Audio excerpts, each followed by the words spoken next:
Lo que intenté hacer la clase anterior, chicos, yo creo que los docentes estamos para, como les dije, ayudarlos a comprender, a integrar los conceptos que ustedes fueron dando en las primeras unidades, en todas las unidades, porque estamos en la última unidad, y decir lo que estamos agregando, ¿no es cierto?, en esta unidad, pero sí tomar todo aquello que ustedes fueron dando. Muchas veces la forma de estudiar de ustedes y el tener otras materias, a pesar de que ya están en tercer año, no se dan cuenta, y ese fue el enfoque, digamos, un poco pedagógico, la clase anterior.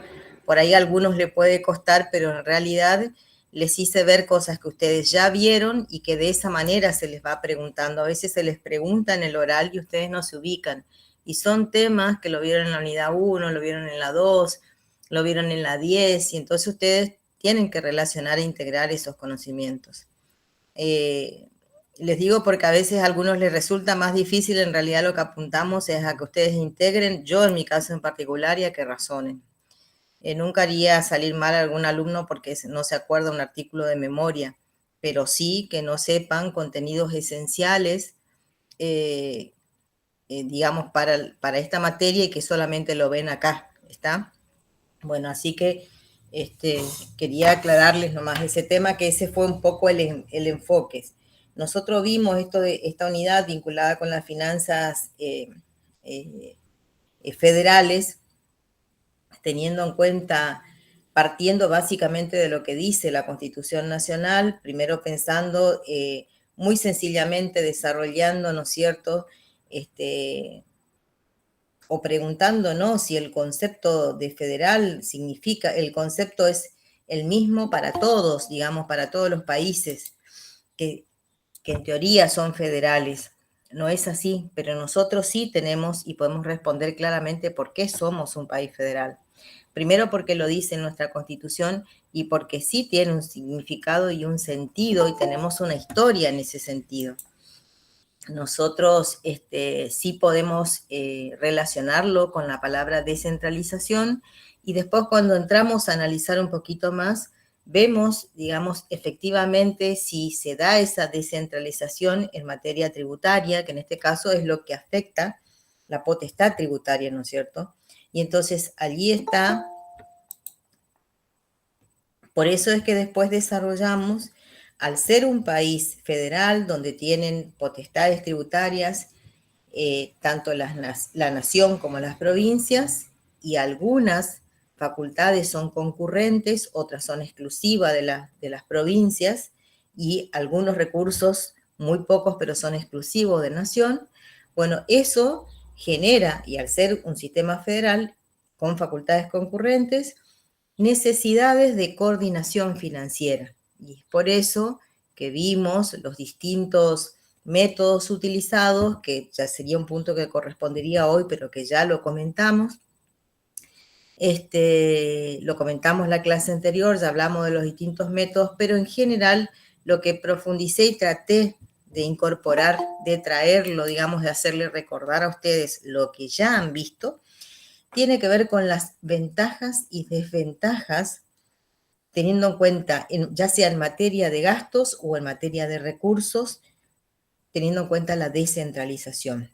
¿Está? Entonces, analizamos desde el punto de vista económico, desde el punto de la eficiencia, desde el punto de vista de la eficiencia, de la eficacia, y ahí recordamos todo lo que ustedes vieron vinculado básicamente con las fallas del mercado.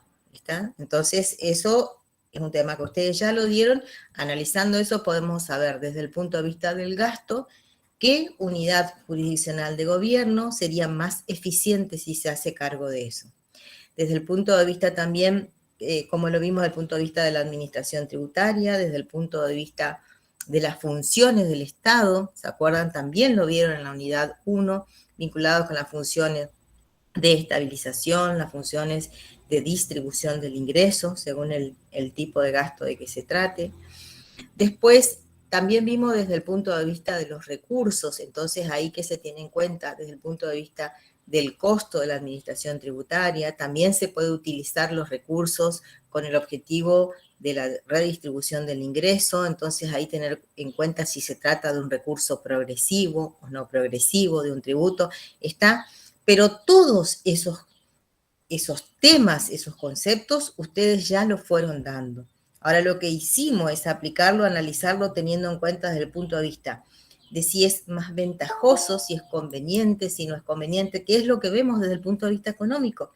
Vemos la relación costo-beneficio, vemos en qué nos favorece, cuáles son las ventajas y desventajas, no en otros términos. Y por eso tomamos, les recuerdo, para que ustedes cuando estudien, lo tengan en cuenta lo que dieron en las unidades anteriores. ¿Está? ¿Qué vamos a ver ahora? Para los que se sumaron, chicos, les digo que hablé con el contador Peloso y me dijo que esta unidad entra en el parcial, de manera que me pidió si yo hice un cuestionario o que yo le haga algunas preguntas y que le pase. Yo ya le comenté que la clase anterior hice un cuestionario y lo vimos rápidamente con ustedes, así que ténganlo en cuenta, algo parecido o de esas, mutando a múltiple choice, las voy a armar más lo que dé ahora. ¿Está? Y acá hoy le hago otra acotación, chicos. Me gustaría que alguien me conteste, me diga si entendemos o no después. ¿Por qué? Esta unidad, que es netamente de finanza, y quiero decirle, no lo puse, pero me pareció que está muy bien integrado en el sentido de que tiene en cuenta distinta bibliografía, el libro del contador Peloso, esta unidad cuando habla del régimen de coparticipación. Y yo me doy cuenta que ustedes, muchos cuando rinden, realmente han estudiado y han leído, y como es tan largo y tantos temas, se confunden bastante y después se quedan o con la anécdota o se quedan con lo que ya no está vigente. Y cuando le preguntamos lo que está vigente o lo que, ahí se quedan y hay una confusión. Entonces, yo voy a apuntar en esta clase, por más que en principio les pueda parecer engorroso, díganme, pero le voy a dejar material, le voy a colgar las remesas que mandaron de coparticipación para que ustedes lo miren nada más y sepan. Eso no me voy a dedicar, pero les voy a poner ahí en el aula. Pero sí le voy a aclarar en 3, 4 puntos las confusiones que hay cuando ustedes rinden, porque todos van a rendir oral. Entonces hay cosas que por ahí ustedes pueden decir más o menos, pueden no acordarse, pero no lo que está vigente o no confundir lo vigente con algo que estuvo en algún momento. ¿Está? Entonces, yo les voy a hacer hincapié en ese tema, porque a veces salen mal por esas cuestiones y lamentablemente se nota que han estudiado. Entonces, sí. Disculpe, ¿en el libro del contador Peloso esa parte está desactualizada o está la historia y también lo actual y por ahí se confunden? No, está la historia. Yo en este caso está la historia y falta otras cositas que yo le voy a comentar ahora. Ah, bueno, faltan cosas. Claro, pero yo le voy a decir en qué incide, pero no es para que ustedes estudien todo eso de memoria, que tengan idea, pero sí le voy a decir lo esencial ahora, que ustedes no pueden cometer errores en eso, que ahí hay confusión. Se leen toda la historia y se quedan con algo que no, por eso le digo, está bien, pero para que ustedes puntualicen después, tengan una idea y puntualicen qué no pueden equivocar si tienen que saber. ¿Está? Todo lo contrario, me parece que está bastante completo. Obviamente falta algo de lo último, pero lo último que falta tampoco están, pero yo ahora les voy a ir diciendo. Por eso voy a ir y voy a volver, pero les voy a decir. Pueden tomar ese libro como referencia, lo único que les voy a hacer hincapié en qué ustedes tienen que hacer hincapié. ¿Está? En estos puntos porque yo no soy, me interesa, o sea, soy docente, chicos, soy contadora y soy docente. Me duele cuando un chico a veces está rindiendo, me dice toda una historia y cuando vamos a algo concreto, real, lo que debe estar vigente, dice una barbaridad, porque me está diciendo algo que ya no está vigente. Se quedó con eso, estudió mucho, pero se quedó con eso. ¿Está? Bueno, vamos, arranquemos. Hoy tendríamos estos puntos, aunque ya hablamos la clase anterior de los mecanismos de coordinación financiera, hablamos de la transferencias globales, todo eso condicionadas y no condicionadas. Mecanismos de coordinación financieras aplicados, por eso hablamos separación de fuente, concurrencia, participación, listo, yo paso con eso. Voy a los regímenes de coparticipación federal de impuestos, aspectos constitucionales, evolución, ley actual de coparticipación de impuestos. Y ahí vamos a ir viendo. Yo les dije a ustedes, cuando desarrollamos la clase anterior, hablamos de los distintos sistemas financieros que hay, teniendo en cuenta la concurrencia de potestades tributarias. Y yo les dije que básicamente, según la Constitución y cómo me distribuye y cómo me establece las potestades tributarias que tiene nación y que tiene provincia, se utilizan, es un sistema mixto el adoptado, porque por un lado está explícitamente la separación de fuentes, porque me va a decir qué le corresponde específicamente, por ejemplo, a la nación, y por otro lado, la Constitución vigente, yo voy a aclarar siempre cuando digo la vigente y cuando hay problemas con esa Constitución. Entonces, eso me dice la Constitución. Me establece fuente de recursos que van a ser para la nación, ya lo vamos a decir en qué artículo está, y después en otro artículo también me establece qué recursos van a ser concurrentes, van a tener potestades concurrentes nación y provincia, y por eso yo digo que es un sistema mixto. El sistema mixto fue adoptado explícitamente en la Constitución Nacional de 94. ¿Está? Eso no quiere decir, vuelvo a repetir, que la ley que está vigente se corresponde con lo que dice la Constitución Nacional. ¿Qué me dice el artículo 4 de la Constitución?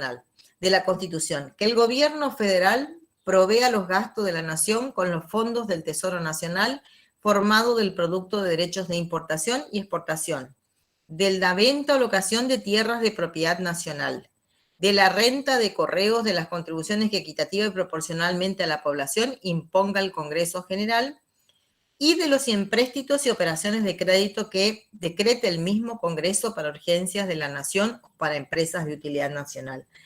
Vamos punto por punto. Este artículo 4 me establece los recursos que son específicos de nación, o sea, me está asignando fuentes a nación. ¿Qué me dice? Los vinculados con los derechos de exportación e importación son exclusivos de la nación. Y esto es conteste, tiene relación con lo que dijimos, que no puede haber aduanas interiores, eso ustedes lo habrán visto, es una medida centralizadora y a su vez lo habrán visto también en la unidad 4, por ahí 5, ¿está? De la venta o locación de tierras de propiedad nacional. Obviamente que si estamos hablando del territorio que le corresponde a la nación, la venta de tierras que forma parte del territorio nacional, pónganle lo que fueron del Ejército Nacional, bueno, esos recursos van a ser de la nación, salvo que la nación decida y quiera distribuir después a las provincias, pero según la Constitución, son recursos de la nación. De la renta de correos, otro recurso específico de nación. De las contribuciones que equitativa y proporcionalmente a la población imponga el Congreso. Cuando me habla acá contribuciones que equitativa, acá entendemos que me está hablando de los tributos. Es decir, acá me está diciendo de los tributos que crea o que imponga el Congreso Nacional van a ser recursos de la nación. De los empréstitos y operaciones de créditos que decreta el mismo Congreso para urgencias de la nación o para empresas de utilidad. Me está diciendo otro recurso al cual puede apelar la nación, que ustedes habrán visto en la unidad de recursos, que es el uso del crédito público.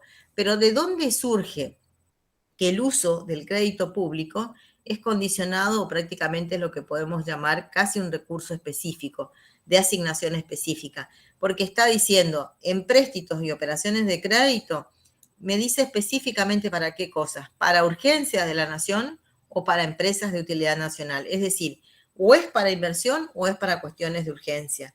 ¿Está? Por eso, después, cuando ustedes habrán desarrollado la unidad 9, habrán visto, ¿no es cierto?, que sí o sí, con respecto a esto, cuando vieron lo de la deuda pública, y después lo verán en quinto año, cuando vean la ley de administración financiera, van a ver que por otras leyes se prohíbe que el Estado se endeude, haga uso del crédito público para financiar gastos corrientes. ¿Por qué?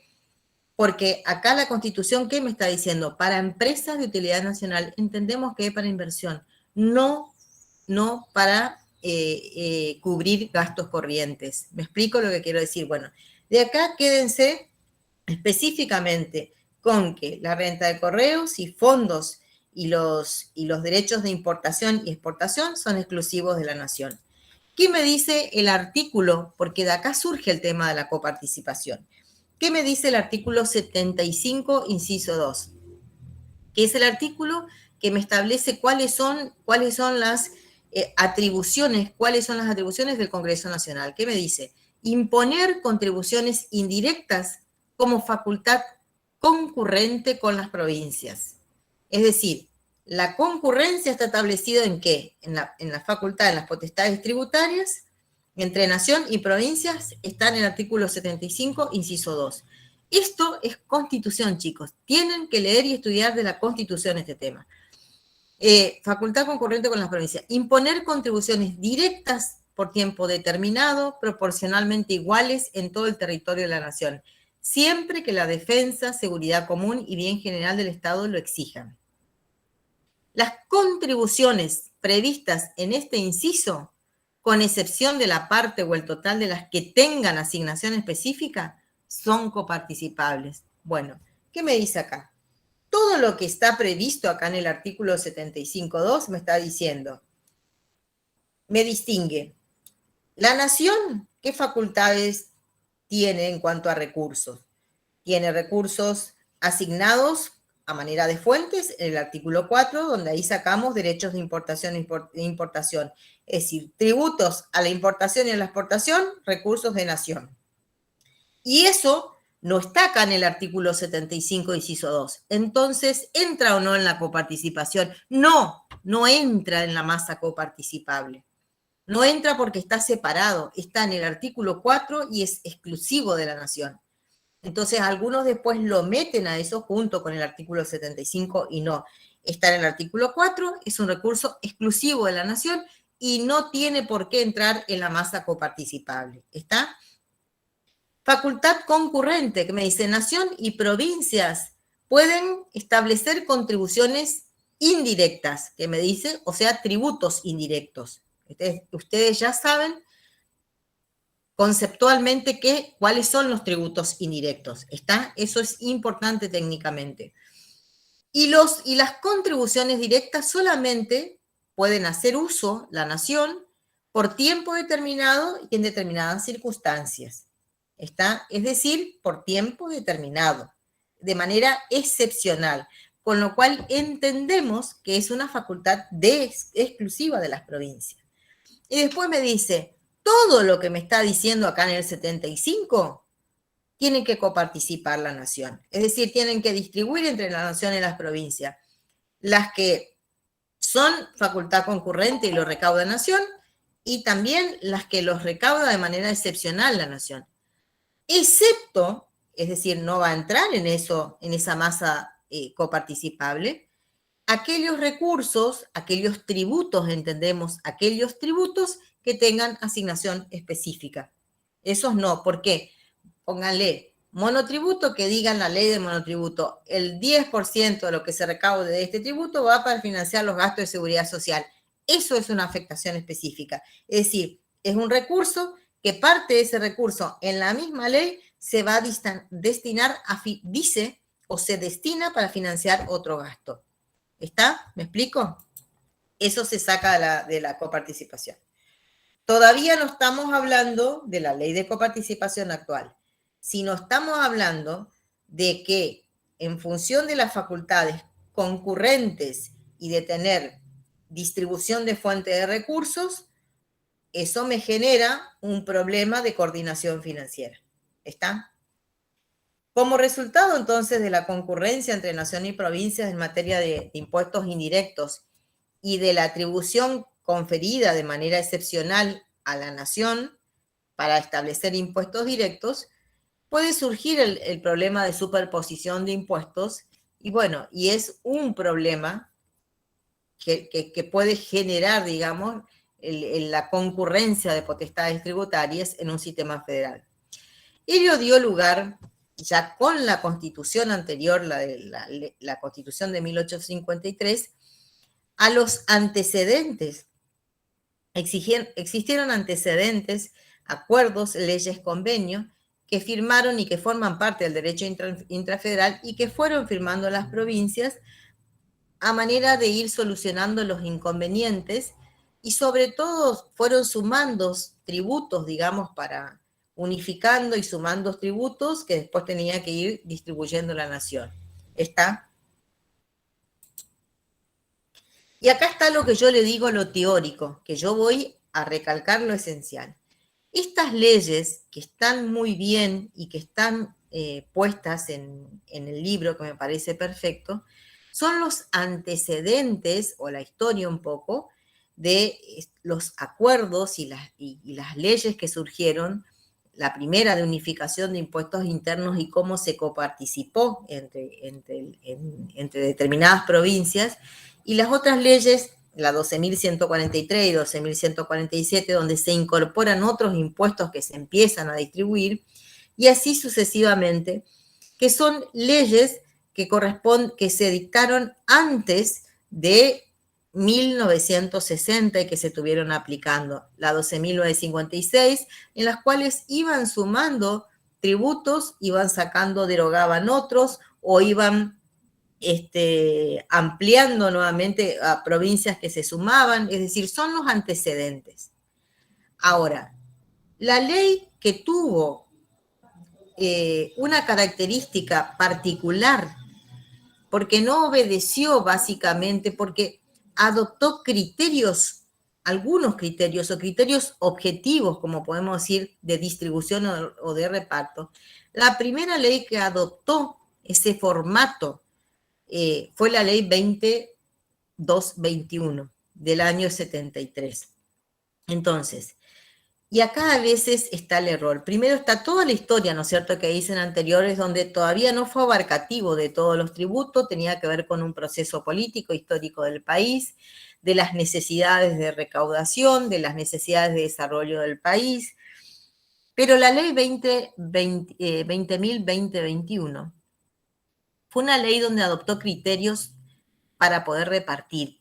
Es decir, se basó en ciertos argumentos, es decir, a tener en cuenta. No, cuando decimos criterio, es decir, tenemos en cuenta un criterio que tiene que ver con la distribución del ingreso, algo que apunta al desarrollo del país, algo que apunta a premiar a la eficiencia, a contemplar algo, el desarrollo, la generalización del sistema educativo, es decir, ¿qué criterio se aplicó en esa distribución de recursos? Porque si nosotros estamos diciendo, adoptamos alícuotas como la que tenemos ahora, que decimos el 6% a corriente, el 5%, que no es así, estarían chochos los correntinos si le damos el 6%, pero el 6% a corriente, el 4% a Chaco. ¿En base a qué se determinó ese 6%, el 4%? ¿A cómo se venía distribuyendo los años anteriores? Pero no me dice a qué apunte, qué otras cosas tuvieron, con qué criterios de eficiencia, de eficacia, de distribución, de igualación, de desarrollo, de qué, bueno.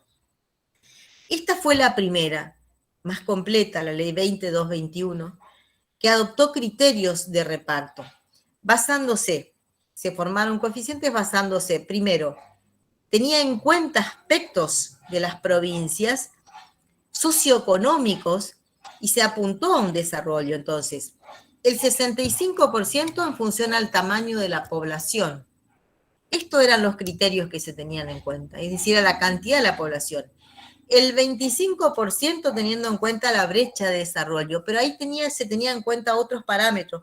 ¿Cómo determinamos la brecha de desarrollo? Y bueno, se tenían en cuenta en función de los censos, la calidad de la vivienda, la cantidad de automóviles que tenían por habitantes, el grado de educación de la población.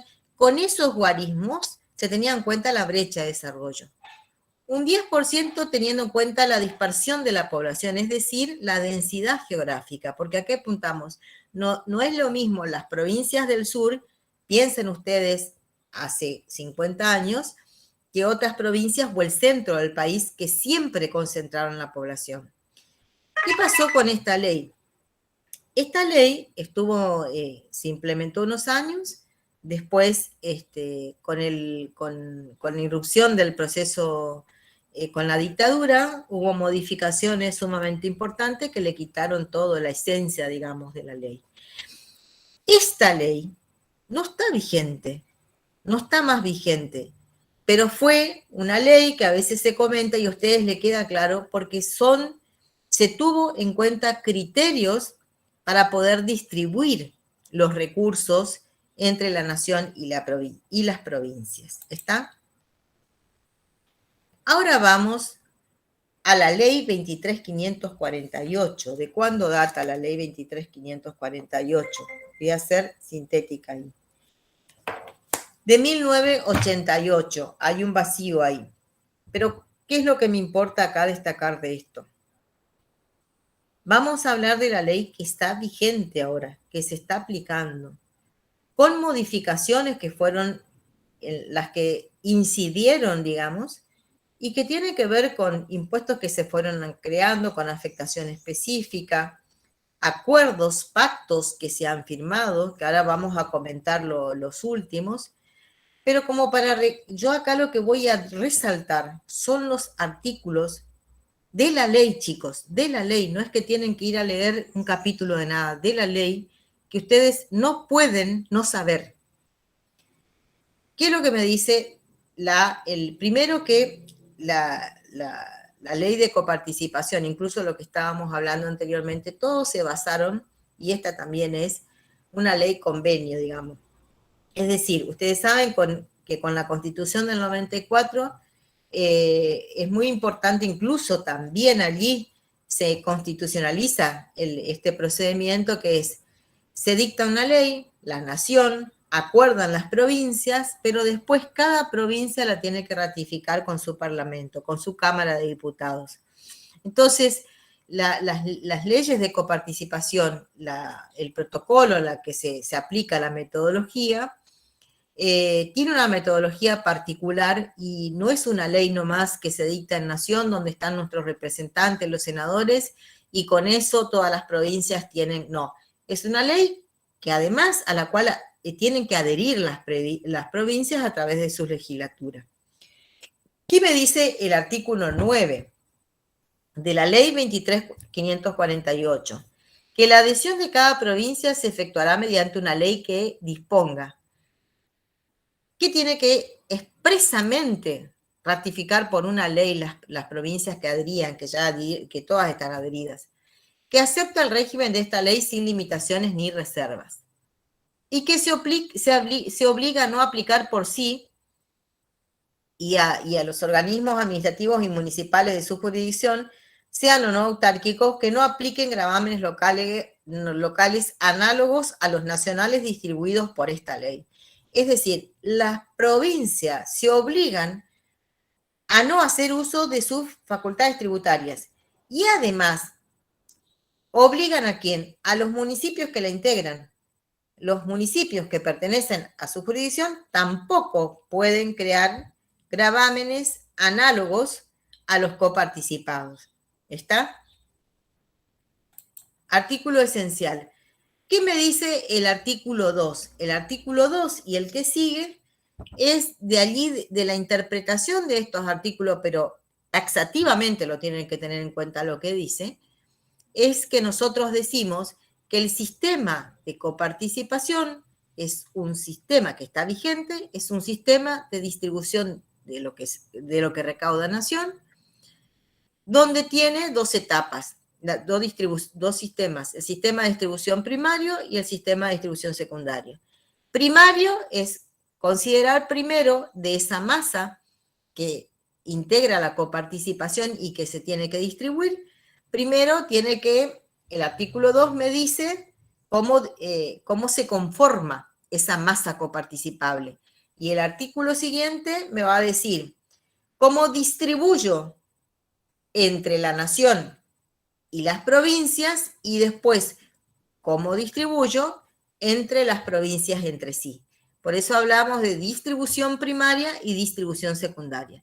El artículo 2 me dice cómo se conforma la masa de coparticipación, que vuelvo a repetir, son recursos, el producto de lo recaudado, no son tributos. Ingresan los recursos, los tributos se crearon por otras leyes, ¿está? ¿Qué me dice el artículo 2? La masa de fondos a distribuir estará integrada por el producido de la recaudación de todos los impuestos nacionales existentes o a crearse con las siguientes excepciones. Es decir, todos integran la masa de coparticipación. Y me dice quiénes no, quiénes lo tenemos que sacar de ahí. Quiénes no entran, y eso viene por lo que dice la Constitución. Derechos de importación y exportación previstos en el artículo 4. ¿Por qué? Porque son recursos exclusivos de la nación, no están en el artículo 75, inciso 2. Aquellos cuya distribución entre la nación y las provincias esté prevista en una ley, ahí me comí algo, en una ley específica. Es decir, que haya una ley que crea y en la misma ley dice la distribución y la afectación específica. Los impuestos y contribuciones nacionales con afectación específica a propósitos o destinos determinados vigentes al momento de la promulgación de esta ley con su caso de destino. Los impuestos y contribuciones nacionales cuyo producido se afecta a la realización de inversiones, servicios, obras y al fomento de actividades que se declaren de interés nacional por acuerdo entonces. Acá me dice, todos los impuestos que va a integrar la masa coparticipable, integrada por el producido de la recaudación de todos los impuestos nacionales existentes. Acá, ¿qué quiere decir? Directos o indirectos, los impuestos nacionales existentes entran todos, excepto que, exclusivo de la nación, derechos de importación y exportación los saco, no entran acá. Tributos que son creados y que tienen una afectación específica en su ley, esa parte no entra.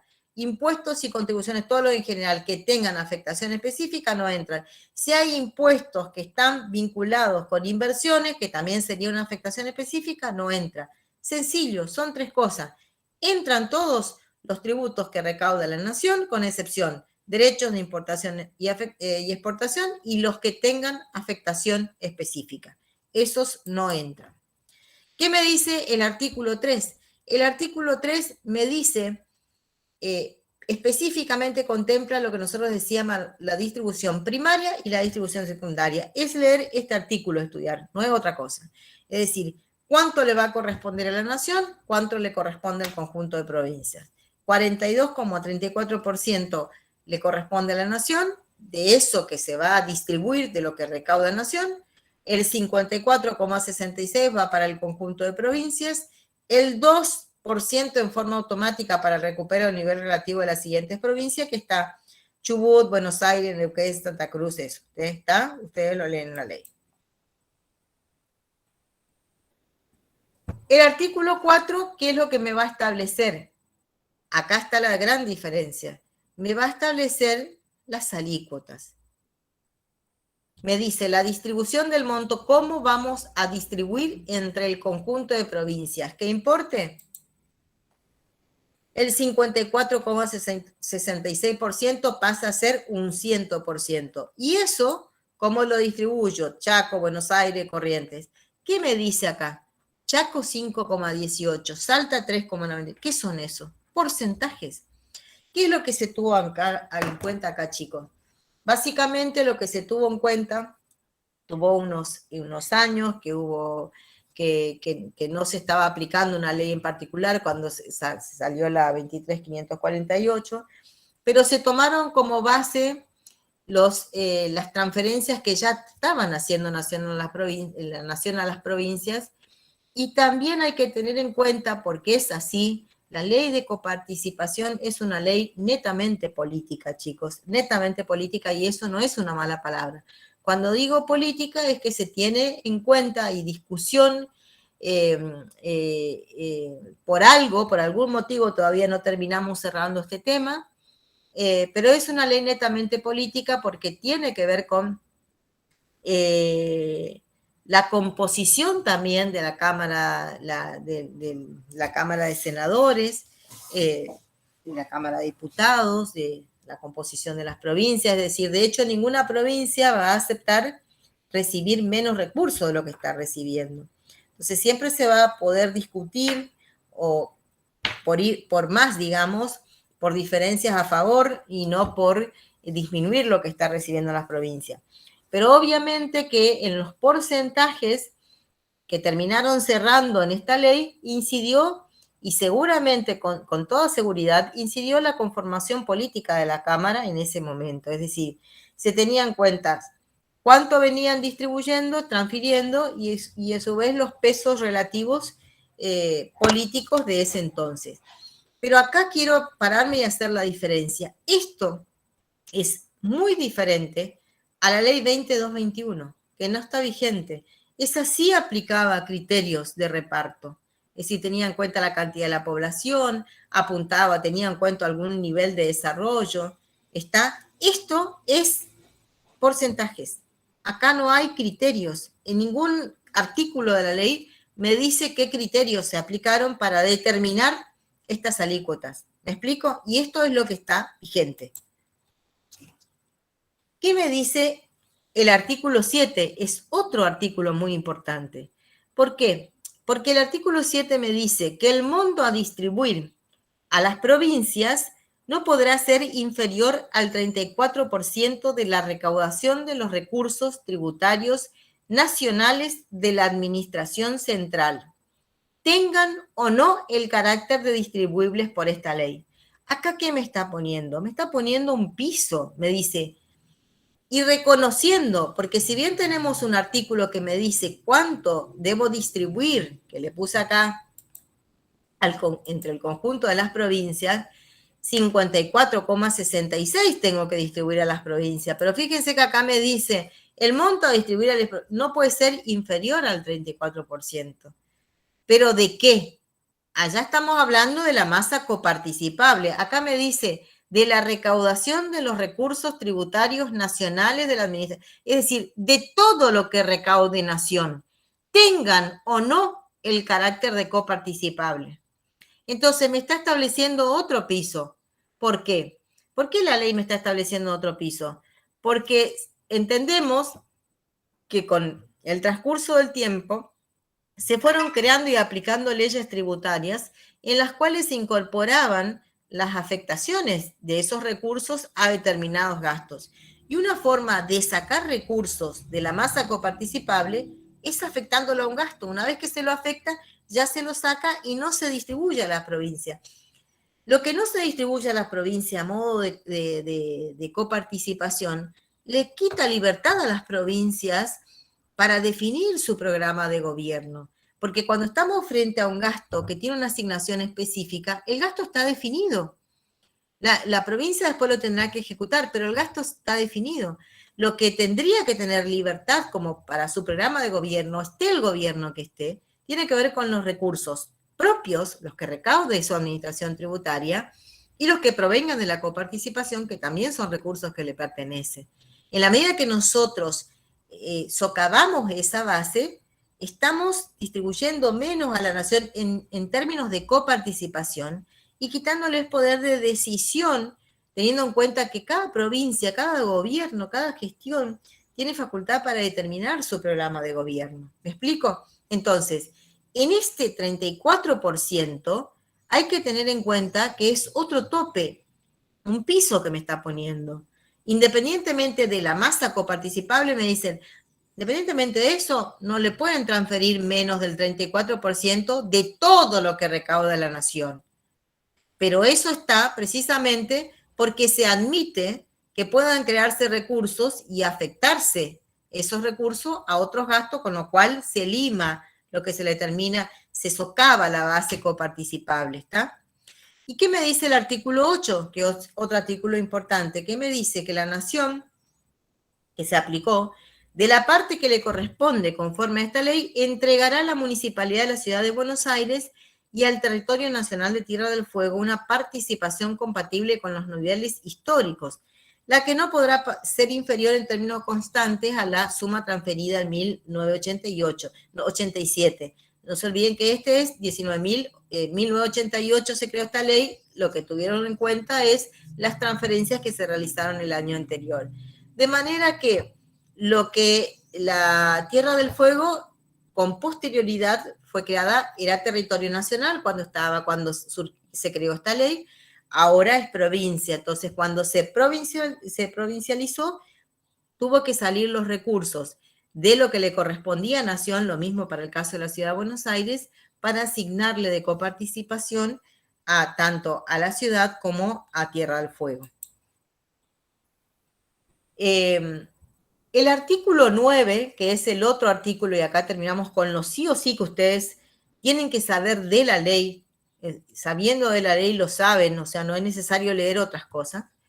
La adhesión de cada provincia se efectuará mediante una ley que disponga que acepta el régimen de esta ley sin limitaciones ni reservas, que se obliga, como dije hoy, a no aplicar por sí y a que los organismos administrativos y municipales de su jurisdicción, sean o no autárquicos, no apliquen gravámenes locales análogos a los nacionales distribuidos por esta ley. En cumplimiento de esta obligación no se gravarán por vía de impuestos, tasas, contribuciones u otros tributos, cualquiera fuere su característica o denominación, las materias imponibles sujetas a los impuestos nacionales distribuidos ni las materias primas utilizadas. Vamos al último punto. El primero ya lo dijimos, que la adhesión debe ser explícita y eso implica que las provincias y los municipios no pueden crear impuestos análogos a los coparticipados. Esta obligación no alcanza a las tasas retributivas de servicios efectivamente prestados, salvo lo dispuesto en el siguiente párrafo. ¿Qué es lo que está en el siguiente párrafo? Que eso sí tiene que ver con acuerdos, los pactos fiscales que firmaron, el Pacto Fiscal 1, eso sí está en el libro del contador Peloso, Pacto Fiscal 1, el Pacto Fiscal 2, lo que no están los consensos fiscales que se firmaron en el año 2016, 17, 18, 19 y 20, que afectan a la ley 23.548.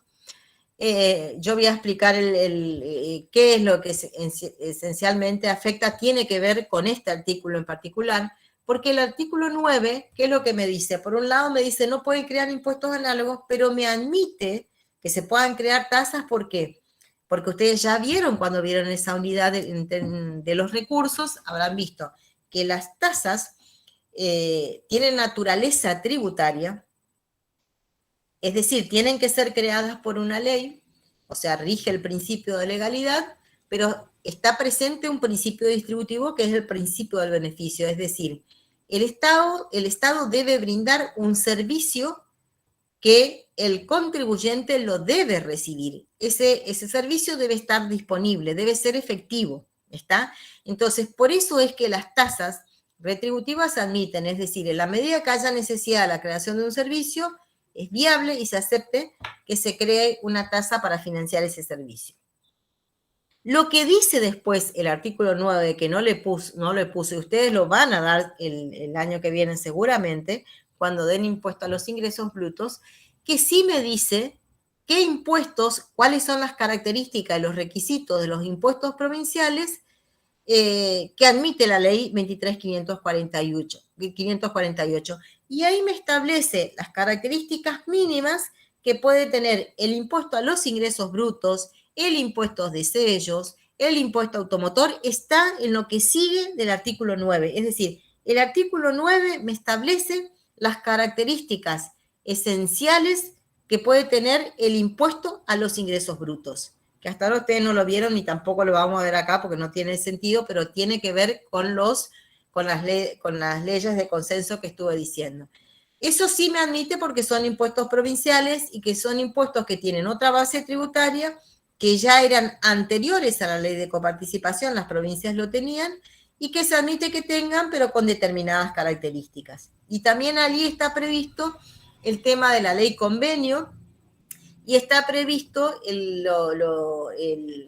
no solo el tema de esto que estamos hablando, que es la ley de coparticipación, tiene que ver con la distribución de los recursos que cobra Nación, sino se contempla el tema de la existencia de la ley convenio del convenio multilateral, refiriéndonos al de ingresos brutos.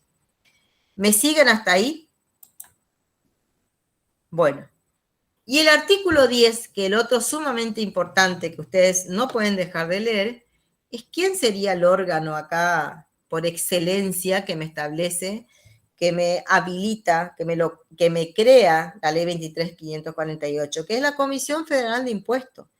Porque es el órgano, ¿cómo va a estar constituido? Es el órgano de aplicación y es el órgano que tiene que controlar que se apliquen, que efectivamente se transfieran a las provincias conforme las alícuotas que están establecidas en la ley. Es decir, tiene que hacer ese control. ¿Cómo va a estar conformada esa Comisión Federal de Impuestos? Por representante, uno de la nación y uno por cada provincia. Este artículo lo tienen que saber. Es una pregunta que sí o sí, o sea, no el artículo de memoria, sino a qué se refiere, cuál es el órgano de aplicación, la Comisión Federal, cómo se compone, cuál es la función. Básicamente, sí o sí es el órgano de aplicación y el que tiene que controlar que se apliquen las transferencias a las provincias correctamente. ¿Está? Bueno, dicho esto, voy a pasar, porque le quiero comentar, algunos fallos que no están previstos ahí, pero que sí afectaron, que tienen que ver con la ley de coparticipación. A ver, lo voy a buscar. Le voy a hacer un relato muy sintético y le voy a ir diciendo por qué me afecta, a qué se debe y qué es reciente. Y afectó mucho el tema de la coparticipación. Estamos hablando de demandas de las provincias, por no haberse respetado los acuerdos que existían y haber procedido en nación unilateralmente. El 24 de noviembre del 2015, la Corte Suprema declaró la inconstitucionalidad del artículo 76 de la ley 26.078. Esta ley lo que hizo fue ley, no ley convenio. Fue una ley. Hay que entender que la ley de coparticipación, dijimos, la 23.548, que estaba vigente a esta altura, era una ley convenio, aprobada por nación, ratificada por las provincias que se adhirieron. ¿Qué hace por la ley 26.078? Se prorroga unilateralmente la vigencia del Pacto Fiscal 1. Este pacto fiscal era del 12 de agosto del 92. Lo prorrogan automáticamente a partir del 1 del 1 del 2006. En consecuencia, ¿qué es lo que me establecía? ¿Qué es lo que me establecía ese pacto? La detracción del 15% de la coparticipación, es decir, antes que entre a la masa coparticipable se tenía que detraer un 15%. ¿Para qué? Ese 15% en este contexto, en el 92, ustedes saben, en la década del 90, todo lo que estaba, el modelo económico en sí, ¿en qué consistía? ¿Se acuerdan que después vino la AFJP, con lo cual la nación no tenía recursos? Se privatizó, por así decirlo, el sistema de seguridad social, aparecieron las AFJP, estaba la convertibilidad, entonces hubo el traspaso, después se dio también de las cajas provinciales a la nación. Entonces, ¿qué es lo que se hizo? Se desfinanció o hubo necesidades, vamos a decirlo de otra manera, de financiamiento para poder pagarle a los jubilados. Entonces, ¿qué es lo que se hizo? Se sacó el 15% de la masa coparticipable para financiar los déficits del ANSES. Y la nación debía devolver a esas provincias lo retenido en forma indebida a partir del 1/1 del 2006, con los intereses. Hubo provincias que demandaron a la nación por este tema, porque en ese pacto unilateralmente se prorroga, se decide, digamos, sacarle el 15%, tuvo un vencimiento ese pacto, nación lo prorroga unilateralmente, entonces algunas provincias acuden a la justicia y, bueno, tuvimos este fallo en favor de las provincias, que tenían que devolverle a las provincias con más los intereses. El 24 de noviembre del 2015, la Corte Suprema de Justicia, o sea, al día siguiente, declaró la inconstitucionalidad del decreto 1399/2001. Ese decreto autorizaba el financiamiento de la AFIP con una suma que debía detraerse de la recaudación, es decir, el órgano de recaudación por excelencia es la AFIP. ¿La AFIP en qué me reúne la AFIP? Tanto DGI, aduana como ANSES, es decir, me recauda de los tres, ¿no es cierto? Entonces, la AFIP, por este decreto, terminaba que deduciendo parte de lo recaudado para funcionamiento de la AFIP. De alguna manera, así, esto funcionaba así. Entonces, algunas provincias que dijeron no podía tener ninguna detracción. ¿Por qué? Porque estamos hablando de una ley con unas características especiales. La ley de coparticipación, una ley que ratificada por una provincia, por las provincias, es una ley convenio. Entonces no puede ser que por un decreto se decida extraer de la masa coparticipable, porque eso no estaba previsto en la ley. Entonces dicha demanda fue iniciada por las provincias de Santa Fe y San Luis. Esta última promovió una demanda sobre el Estado Nacional y la AFIP. Santa Fe promovió la acción declarativa de certeza contra el Estado Nacional, es decir, el 24 de noviembre, al día siguiente, la Corte declaró la inconstitucionalidad de ese decreto, con lo cual eso también tenía que cambiar. ¿Qué es lo que sostuvo la Corte? Que la detracción realizada, lo que fue haciendo el gobierno a nivel nacional, su origen, no se olviden cuando se creó la AFIP, también producto de la década del 90, su origen no estaba contemplado en la ley de coparticipación. Ratifica que el Congreso no puede delegar en el Poder Ejecutivo o en otro órgano ninguna de sus atribuciones, y que la Corte y que la Constitución Nacional expresamente prohíbe al presidente de la República emitir disposiciones de carácter legislativo, y específicamente en materia tributaria. Es decir, que dicho decreto es violatorio del inciso 3 del artículo 99 de la Constitución Nacional. Estamos hablando de detraer, que lo que se hacía era la AFIP detraer en base a este decreto, detraer, ¿no es cierto?, recursos que iban ¿para qué? Para financiar, para financiar los gastos de la AFIP como órgano, ¿no es cierto?, de recaudación. Ellos lo estaban haciendo legalmente en base al decreto. Lo que no era constitucional era ese decreto que me estaba afectando tributos y que para eso tenía que existir una ley y que me estaba afectando no solamente desde el punto de vista tributario, sino esta ley convenio que tiene otro protocolo, por así decirlo, un poquito más complejo que cualquier ley tributaria. El 30 de noviembre, el Poder Ejecutivo Nacional, que estaba en ese momento en el gobierno, dicta el decreto de necesidad y urgencia, el 2635/15, en función de los fallos que habían afectado el financiamiento tanto del ANSES como de la AFIP. Y por dicho instrumento, que es lo que hizo el gobierno de entonces, decidió extender los efectos de los fallos citados al resto de las provincias bajo el argumento de que dicha situación provocaría desigualdad entre las jurisdicciones que promovieron acciones judiciales y las que no. Y además para evitar el incremento de endeudamiento con estas provincias por los mismos motivos. Profe, el 30 de noviembre, ¿sí? hace poco no ocurrió, no me acuerdo qué fecha, ni tampoco estoy seguro, algo parecido con la ciudad de Buenos Aires y Alberto Fernández. Lo vamos a comentar. El 30 de noviembre, la provincia de Entre Ríos, estos son juicios de hace muchos años y que los fallos se produjeron, y yo para recalcarle, esto no lo tienen ahí, pero para recalcarle esto que yo le estoy diciendo, la característica especial que tiene de ser ley convenio, es una ley especial, que me toca lo que se recauda, pero después tenés, por otro lado, que nosotros sabemos que se aplica el principio de legalidad en materia tributaria. O sea, tanto por un lado, si yo quiero tocar un tributo, no lo puede hacer el Ejecutivo, como tampoco unilateralmente el Ejecutivo podía tomar una medida por decreto que me afecte la coparticipación. Estoy hablando algo establecido en la ley de coparticipación. ¿Está?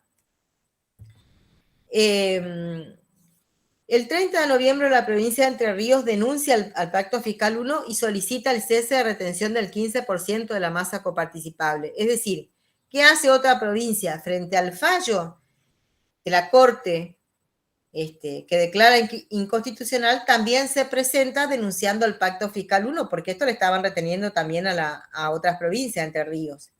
Y el 9 de diciembre se expide el Juzgado Contencioso Administrativo Federal número 10 sobre otra causa, todas vinculadas con esto,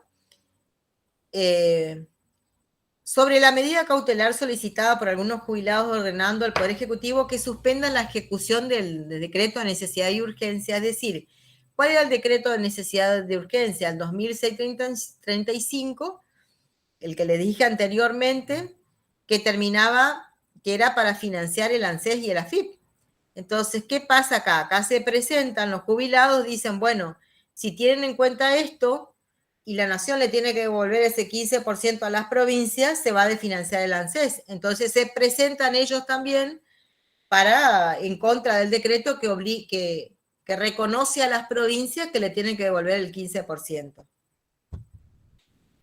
El 9 de diciembre la Corte Suprema rechazó la medida cautelar interpuesta por la provincia de Formosa que solicitaba también el cese de la detracción del 15%, es decir, todas empezaron a pedir que se le devuelva.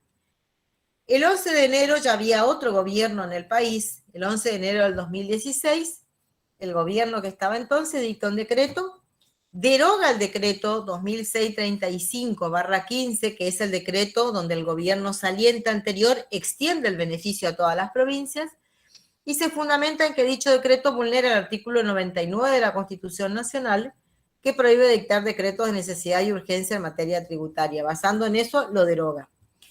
Y el 19, basándose en eso, de enero del 2016, el Poder Ejecutivo dicta un decreto, el 194/16, aumentando el coeficiente de coparticipación de la CABA, que pasa a ser, también lo hace unilateralmente, de 1,40, que eso fue determinado anteriormente por una ley, pasa a darle 3,75. Es decir, el gobierno de entonces dicta un decreto y de 1,40 que tenía la CABA le pasa a dar 3,75.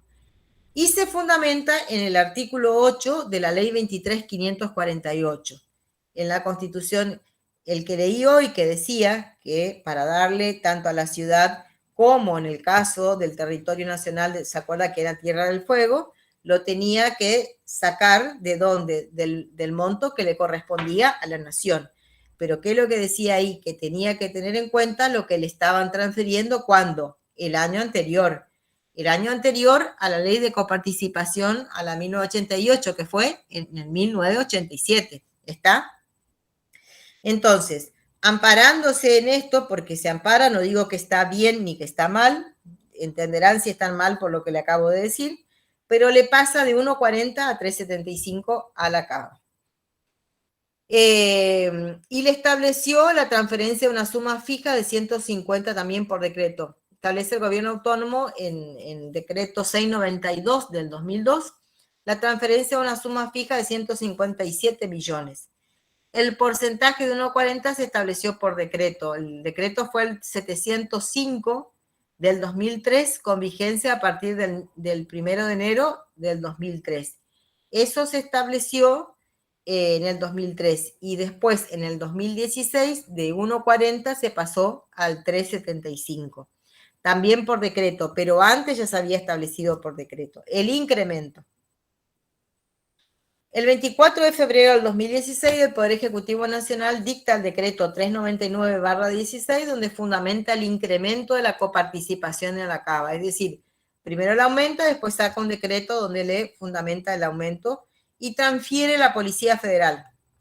Que dicho incremento no afecta a la distribución del Fondo Solidario Sojero que había entonces, y lo justifica con la transferencia de la Policía Federal a la Ciudad Autónoma de Buenos Aires. Y el 24 de febrero se crea por decreto también del 406/16 el Consejo Argentino para el Nuevo Federalismo. Fue importante eso porque también se comenzó a tratar el tema de la ley de coparticipación y la función fundamental o la misión que tuvo ese consejo fue de limitar la detracción de ese 15% de la masa coparticipable, ya que había un juicio que habían ganado las provincias, de tener en cuenta eso, cómo se le iba a devolver a las provincias. Ese era un tema que lo asumió el gobierno que ganó entonces. Los objetivos de establecer algún tipo, un régimen de saneamiento de la situación financiera entre el Estado Nacional, la provincia y también la CABA, contemplar o se fijaron pautas u objetivos, tener en cuenta la información presupuestaria de la ejecución del presupuesto de las provincias, del avance del estado de la deuda que tenían las provincias, de apuntar en función de las transparencias.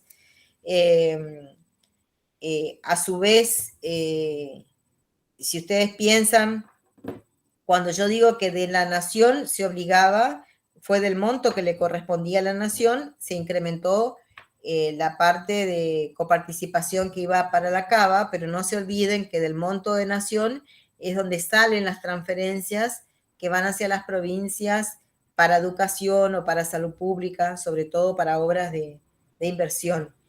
Entonces acá también tenía por objetivo esto, plantear que las provincias se comiencen a hacer cargo de la inversión en educación, en infraestructuras básicas, digamos, de cómo incrementar.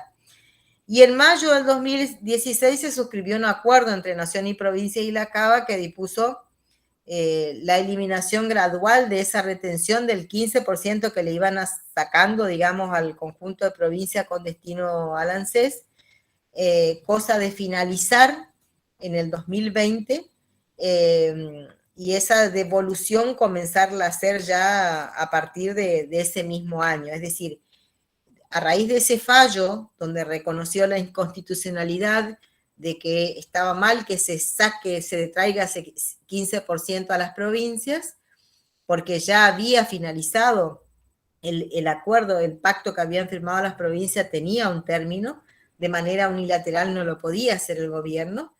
Entonces, después lo que este gobierno trató es de ver cómo programaba en el tiempo esa devolución a las provincias. El 2 de agosto del año 2016 firman una carta de intención para institucionalizar ese proceso de diálogo que tenía por objetivo alcanzar el equilibrio fiscal y mejorar los servicios y ver el tema de la autonomía fiscal y de todos estos inconvenientes que surgieron también con el tema de la ley de coparticipación.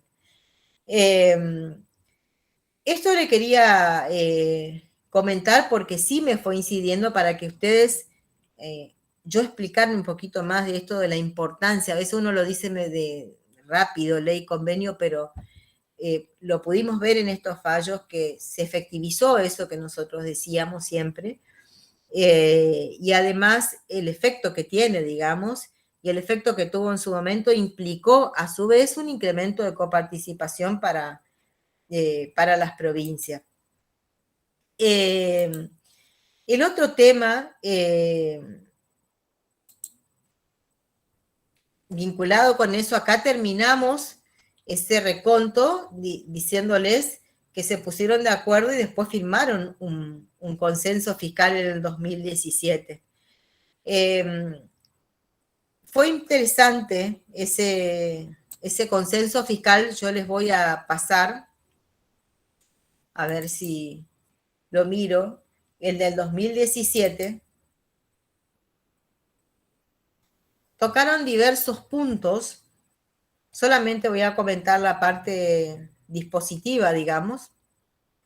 Asumieron compromisos desde el punto de vista de la ley de responsabilidad fiscal, la modificación de impuestos, del impuesto a las ganancias. Ahí se dio la prórroga también de las asignaciones específicas vigentes, es decir, las leyes que tenían asignaciones específicas en este consenso acordaron prorrogar hasta el año 22 esas las leyes que tenían afectación específica.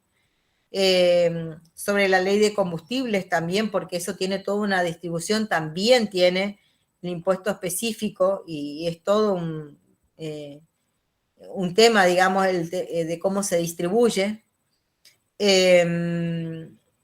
Sobre la nueva ley de coparticipación, ¿qué es lo que acordaron? Consensuar una nueva ley de coparticipación federal de impuestos en el marco de la Comisión Federal de Impuestos que, cumpliendo con el mandato constitucional, esté basada en las competencias, servicios y funciones de cada jurisdicción, contemple criterios objetivos de reparto y logre metas de solidaridad, equidad y de alcanzar un grado equivalente de desarrollo, calidad de vida e igualdad de oportunidades.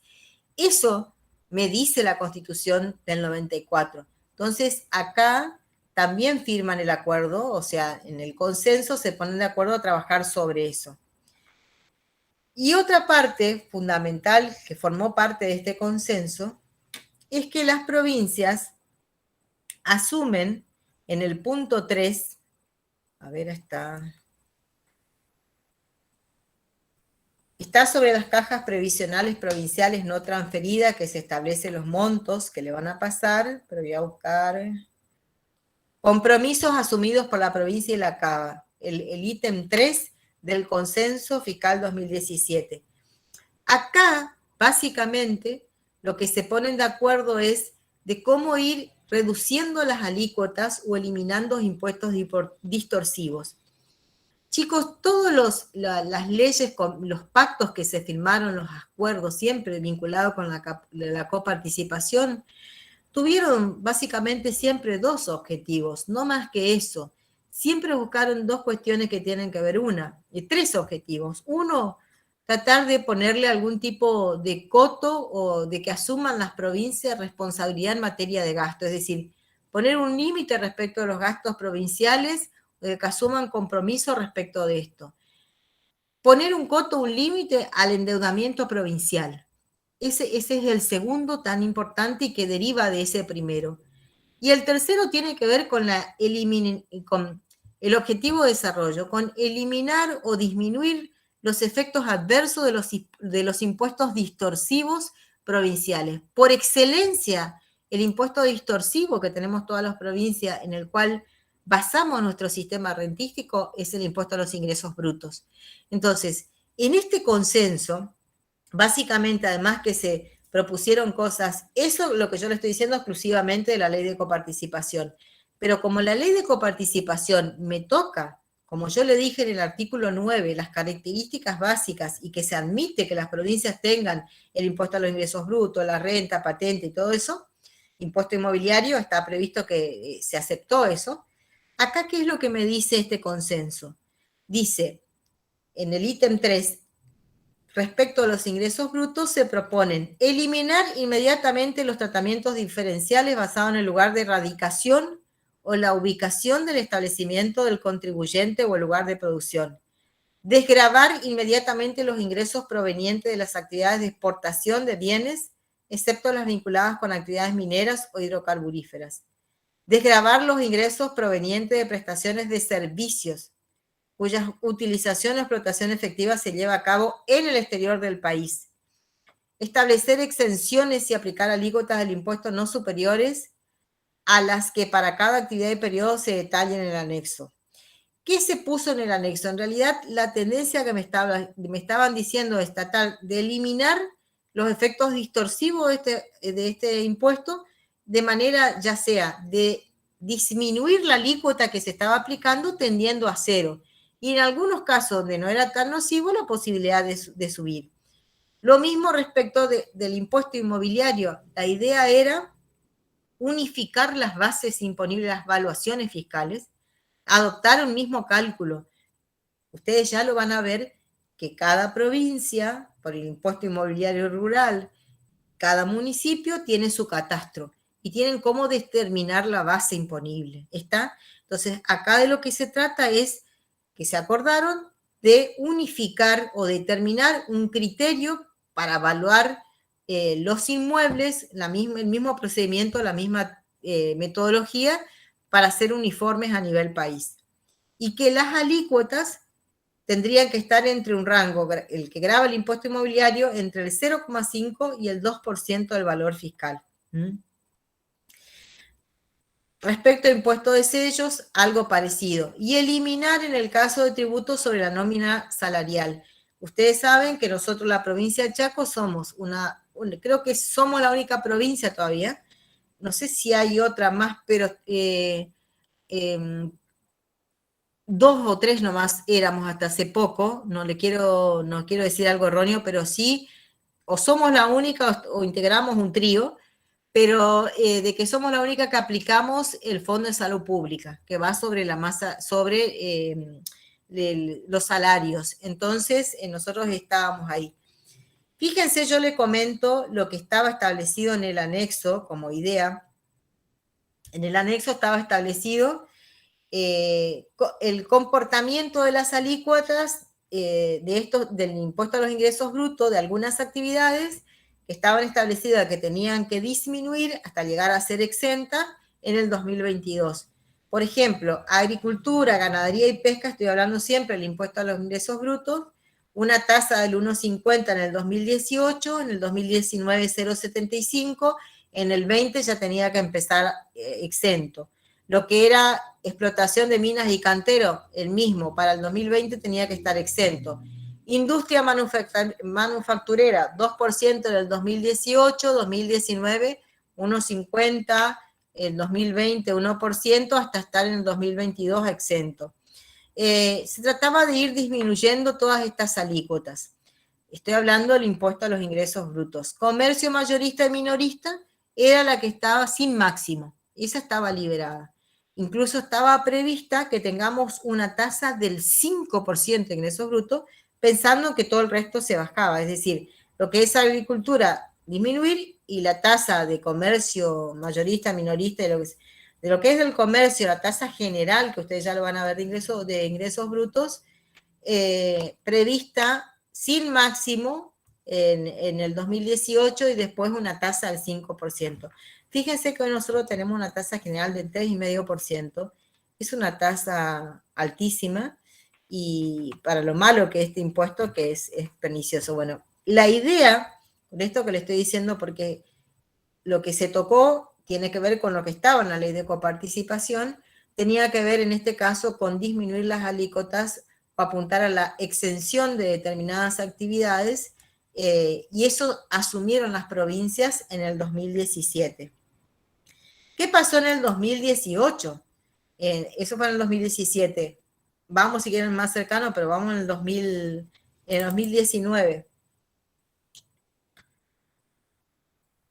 Porque nosotros firmamos un montón de cosas y luego en el 2019 suspender hasta el año 20 la vigencia de los incisos, todo esto que yo le estaba diciendo, la cláusula 3. O sea, suspender eso, que las provincias sigan.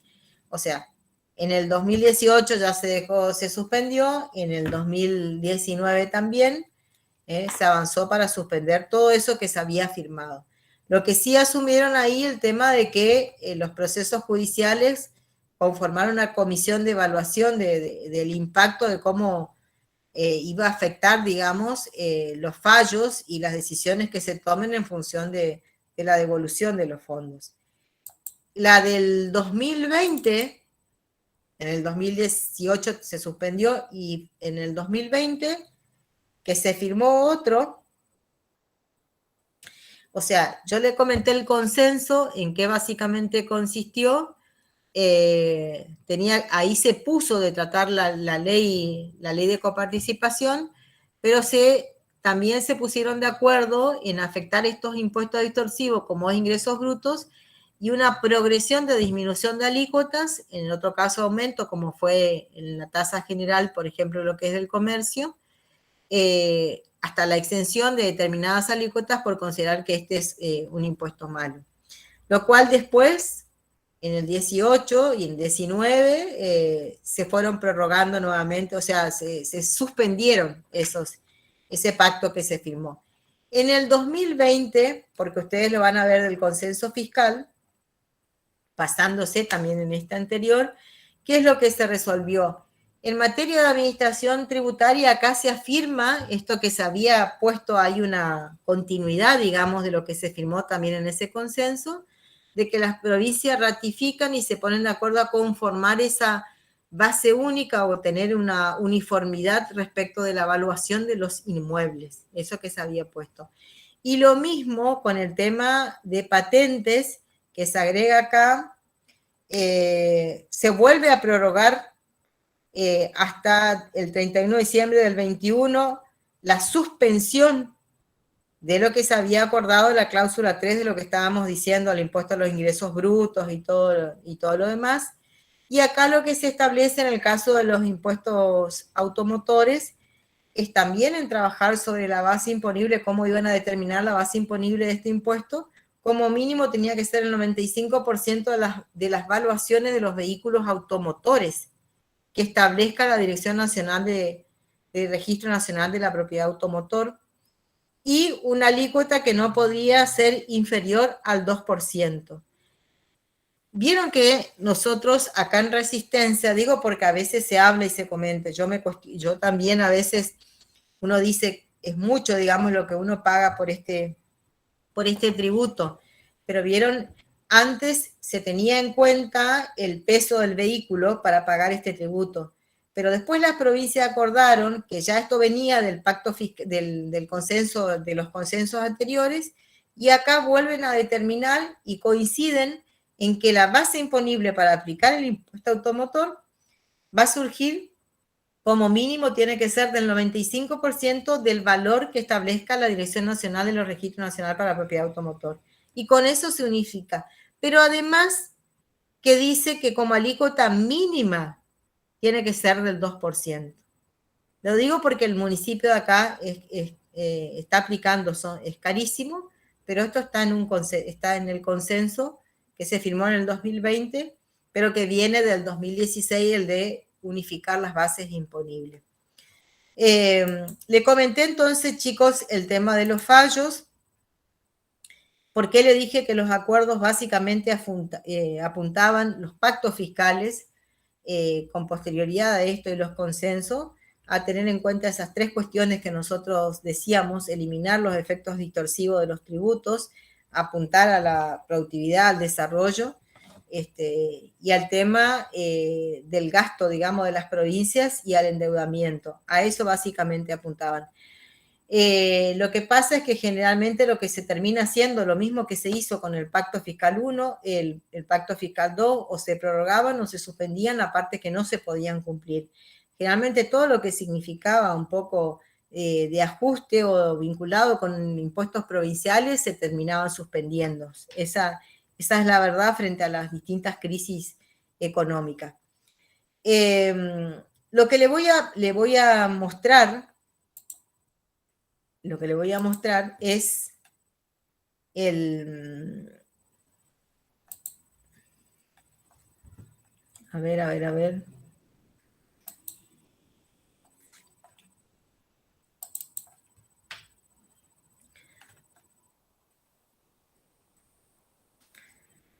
Voy a dejar de compartir y le voy a mostrar algo que les voy a colgar.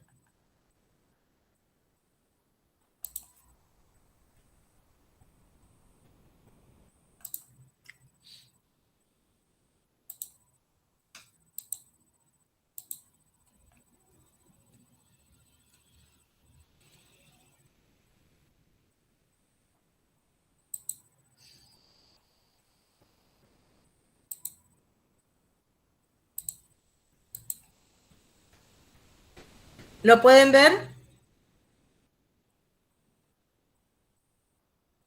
Sí, profe. Bueno.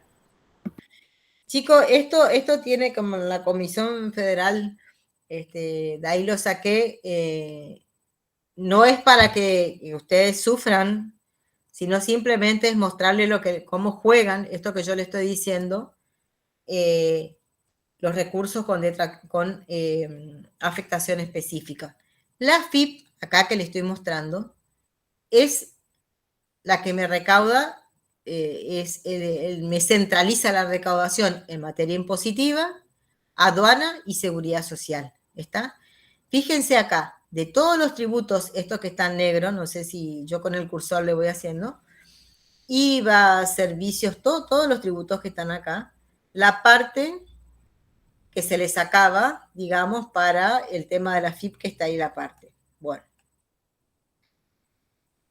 Y si ustedes me siguen acá, siguiendo las flechitas, todos estos que tienen la afectación específica. INCA, 10% Instituto Nacional de Teatro, 20% Radiodifusión. Todos estos porcentajes son extracciones que pasan a ser afectaciones específicas. Pero ustedes tienen acá en lila que dice el 89% de esto que viene no de aduana, sino que va a venir acá de IVA, masa bruta, que eso, más este 100% que viene de ganancias, lo que está también en tipo lila, azul, más este 100% que viene de que intereses pagados y otros coparticipados, el otro que está acá, capital de cooperativa, bueno, todo esto que está en lila es lo que va a ir a conformar la masa acá coparticipable bruta. Sobre esa masa está la detracción, esta de ANSES, que si ustedes ven desde el 2020, cero. No se le saca el 15%. Está ahí, cero. Y después está el fondo que se le saca, que es para el fondo compensatorio de desequilibrio de las provincias, que es en millones, que es un monto fijo. De ahí está la masa coparticipable. Fíjense, de esa masa coparticipable, pero fíjense toda esta maraña que es de fondos con afectación específica que se van sacando antes. Van a tener del mismo color lila lo que es, para que ustedes vean, yo se lo voy a colgar. Lo que va al Tesoro Nacional, lo que es ATN, y después el 57,36, pero de eso que quedó acá es lo que se coparticipa. Y de ahí volvemos a tener, ahí está la distribución secundaria según la 23.548, está, y está la ley de financiamiento educativo, que surge de ahí también, que está de el 6, que no puede ser de menos del 6% de lo que se distribuye a las provincias, ¿está?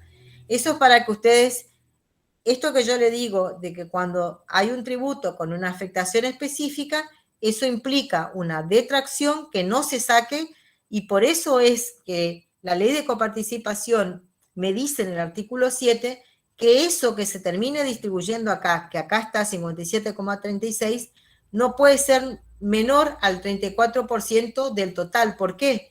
Porque se entiende que hay mucho que se extrae ya de esta masa coparticipable, ¿está?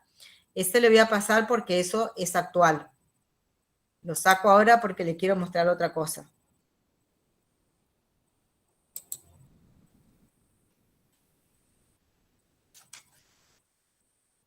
A ver.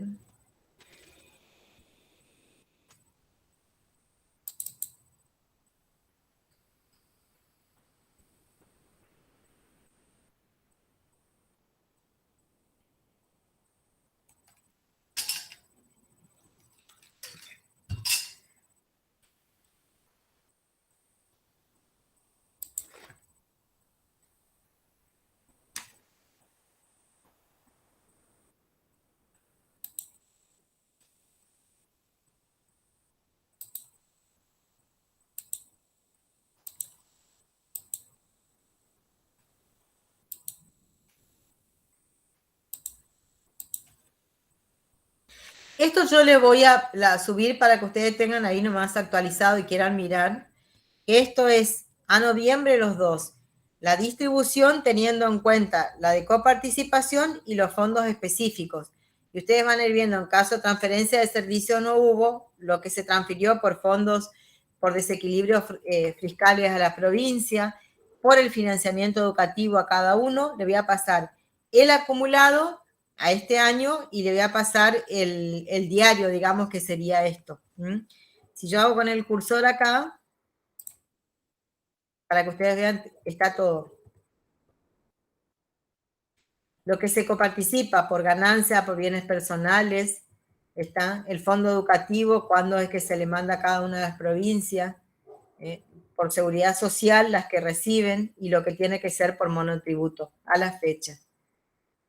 Y lo otro. Eso por las dudas, digamos, si se hace alguna pregunta, va a ser en función, le voy a pasar 21, 20, 19 y 18 globales. Nada más para que ustedes lo sepan y es un dato actualizado que lo tengan nada más. Los voy a colgar ahí para que lo vean en la página.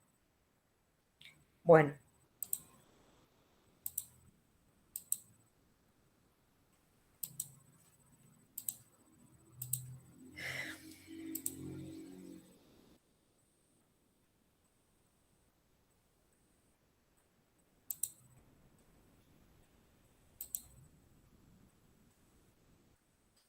Ahora queda claro cómo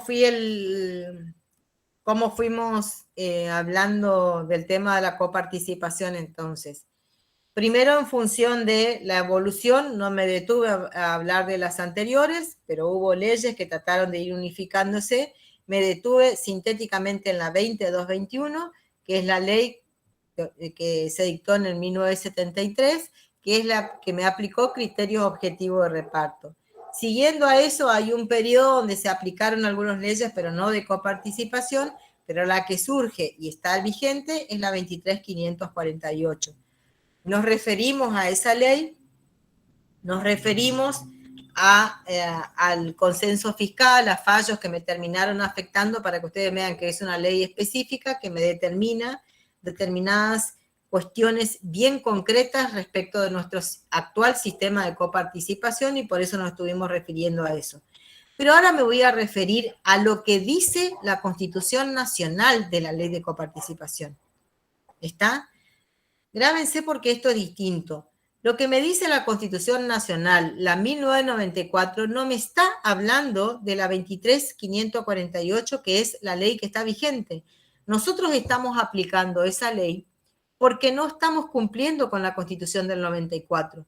La Constitución del 94, ¿qué me dice en el artículo 75? Que las contribuciones previstas en este inciso, que es hasta donde leí hoy, con excepción de la parte o del total de las que tengan asignación específica, son coparticipables. Y ahí me dice, una ley convenio, es decir, me adopta el mismo sistema que veníamos teniendo, sobre la base de acuerdos entre la nación y las provincias, instituirá regímenes de coparticipación. Fíjense que me dice, no me dice un régimen, instituirá regímenes de coparticipación. Puede ser que por ahí surja políticamente y convengan todos en que cada ley tenga su propio sistema de coparticipar. Instituirá regímenes de coparticipación de estas contribuciones, garantizando la automaticidad en la remisión de los fondos. La distribución entre la nación, las provincias y la ciudad de Buenos Aires y entre estas se efectuará en relación directa a las competencias. Se dice que la distribución entre la nación, las provincias y la ciudad de Buenos Aires y entre estas se efectuará en relación directa a las competencias, servicios y funciones de cada una de ellas, contemplando criterios objetivos de reparto. Será equitativa, solidaria y dará prioridad al logro de un grado equivalente de desarrollo, calidad de vida e igualdad de oportunidades en todo el territorio nacional. Primero, que me habla de que esas contribuciones de las que me está hablando en el 75 se tienen que coparticipar y tiene que dictarse una ley convenio con la cual se va a establecer el régimen de coparticipación. ¿Y qué es lo que me dice? Nosotros la 23.548 me establece alícuotas. Me dice distribución primaria, distribución secundaria y me establece porcentajes. La Constitución, ¿qué me está diciendo? Me está hablando de competencias que se tendría que tener en cuenta en esa distribución. Competencias, es decir, las competencias en cuanto a servicios que tendrán a su cargo las provincias, los servicios que tienen a su cargo la nación o las funciones que tengan a su cargo la nación y las provincias. Pero a su vez, tener en cuenta estos objetivos de reparto: equidad, solidaridad, prioridad, desarrollo, calidad de vida, igualdad de oportunidades. Esos son criterios que tienen que tener en cuenta. O sea, me dicen dos cosas. Acá la nueva ley me tiene que tener en cuenta qué función y qué servicio me prestan las provincias y me prestan la nación. Y a su vez, estos criterios para repartir la equidad, solidaridad, desarrollo, ¿está? Eso es lo que me dice. Después, la ley convenio tendrá como Cámara de origen el Senado y deberá ser sancionada con la mayoría absoluta de la totalidad de los miembros de cada Cámara. no podrá ser modificada unilateralmente ni reglamentada y será aprobada por las provincias. No habrá transferencia de competencias o funciones sin la respectiva reasignación de recursos, aprobada por ley del Congreso cuando correspondiere y por la provincia interesada o la Ciudad de Buenos Aires en su caso. Acá me dice que no habrá transferencia de competencias o funciones sin la respectiva reasignación de recursos. Un organismo fiscal federal tendrá a su cargo el control y fiscalización de la ejecución de lo establecido en este inciso según lo determine la ley, la que deberá asegurar la representación de todas las provincias de la Ciudad Autónoma de Buenos Aires, la Ciudad de Buenos Aires en su composición. Bueno, esto me dice la ley, la Constitución de 1994. La ley que nosotros tenemos vigente es la 23.548. Esa ley, lo sabemos que tiene, la característica es una ley convenio. La Constitución me dice acá que tenemos que dictar una nueva ley porque esto que está se refuerza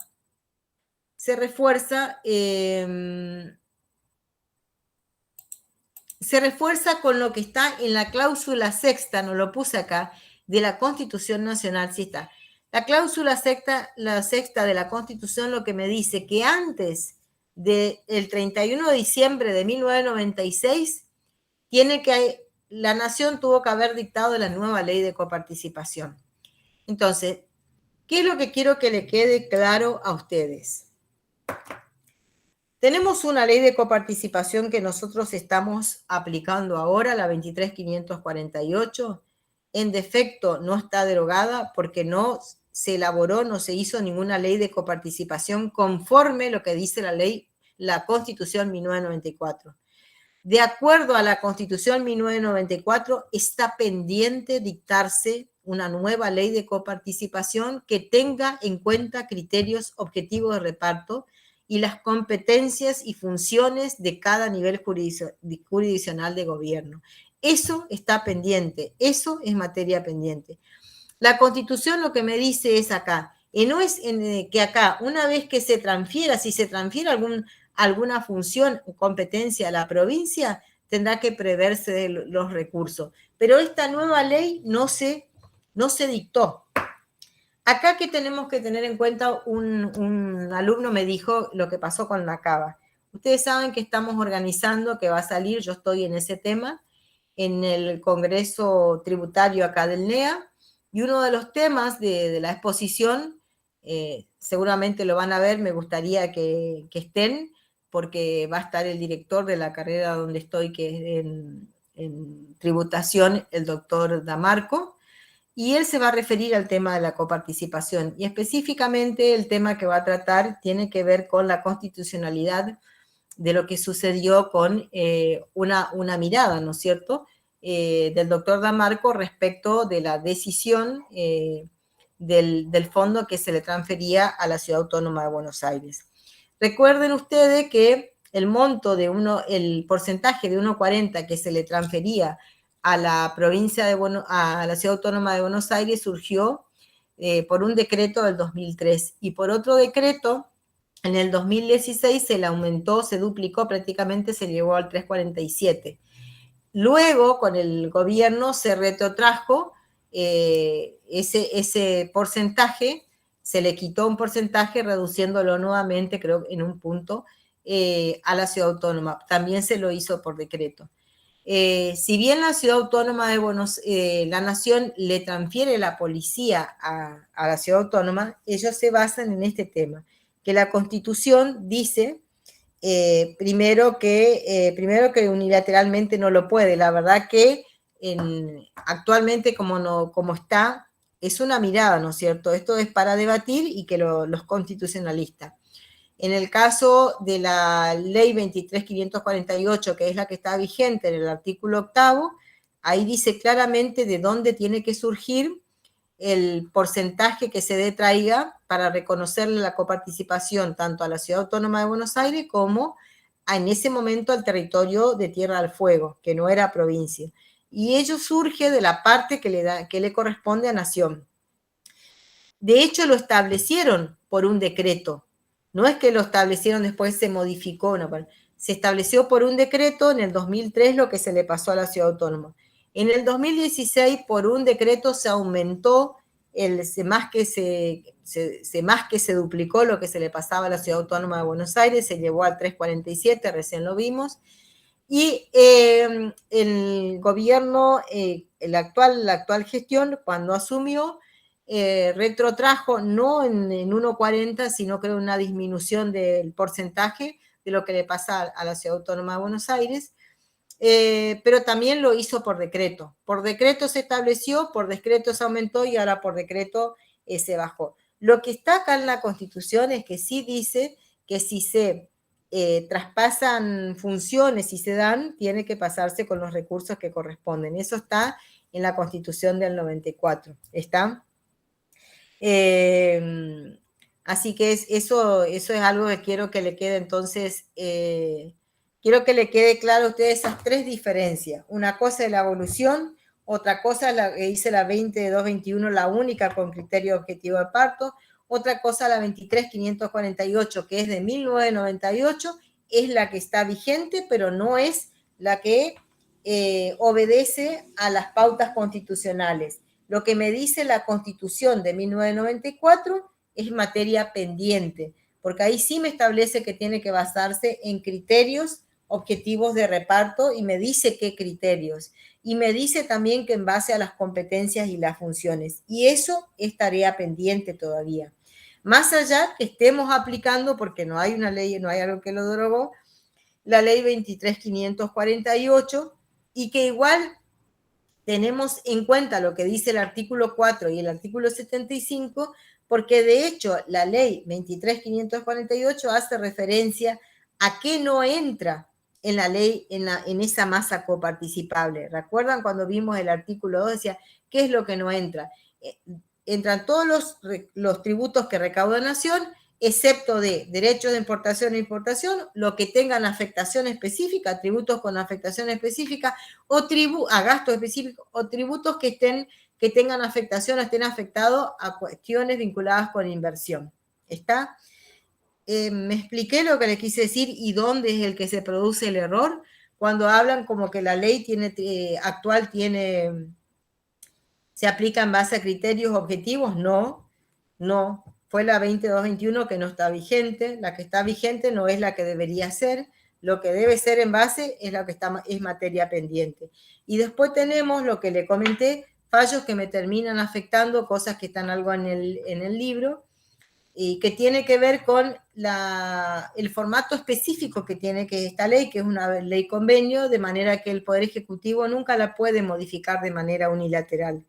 Y por eso tenemos fallos recientes que están reconociendo eso, digamos, no tan reciente, pero que reconocieron, y en función de esos fallos hubo un incremento de coparticipación en las provincias porque se dejó de traer ese 15% que no correspondía, digamos, ¿está?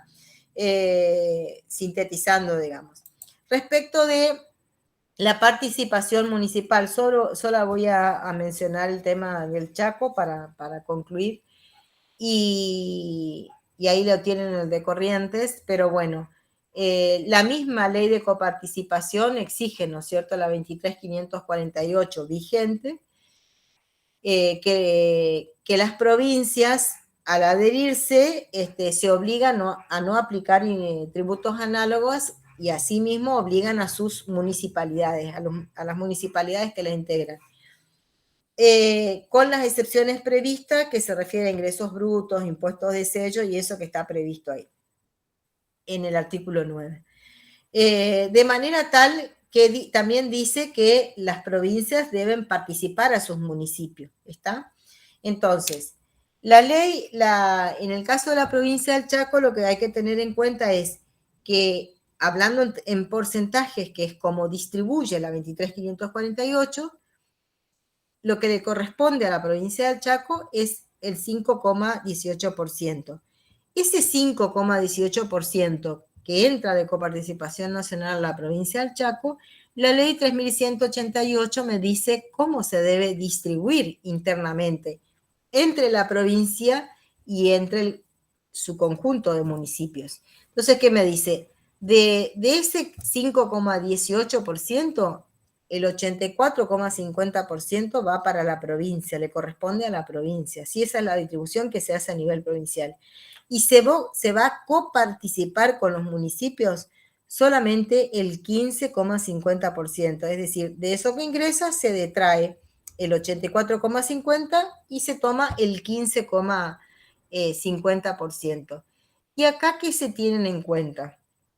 Algunos parámetros para distribuir. No son tanto como criterios, sino en cuanto a pensar en el desarrollo, sino parámetros para poder armar los coeficientes que son en base a los cuales se van a distribuir los recursos a los municipios.